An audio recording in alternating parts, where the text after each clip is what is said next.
Do you feel powerless after this election? I got news for you. There's a way to reclaim your power. I have been inundated with various versions of the same question. What do I do now?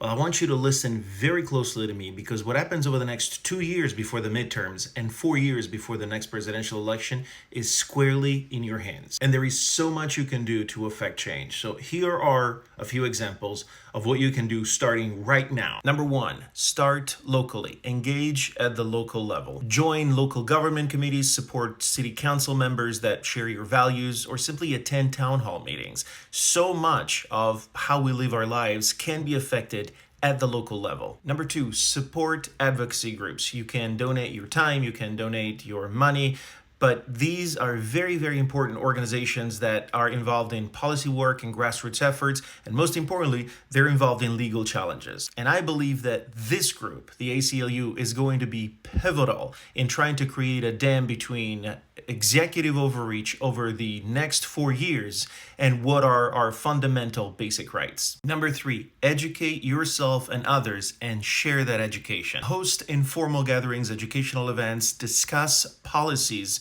and discuss local candidates. You'd be surprised at how many people are lacking a basic fundamental understanding of issues like the environment, healthcare, and civil rights. Number four, support independent journalism. I don't think it's a mystery that independent journalism will come under direct attack over the next few years. I want to make sure that you understand one element. This also means supporting views that may be different from what you have, but that come from a place of independent research and independent journalism. Number five, continue to engage on social media. Use the platforms you have to share accurate information. Always make sure that you show your sources. Always make sure that you have something to back up your argument and encourage civil conversation and civil discussion. And finally, take time to participate in community service. This may be working at a food bank or assisting at a local shelter or doing a host of other things. The next few years are going to be particularly tough for very specific segments of already marginalized groups of Americans. You can affect real change in these people's lives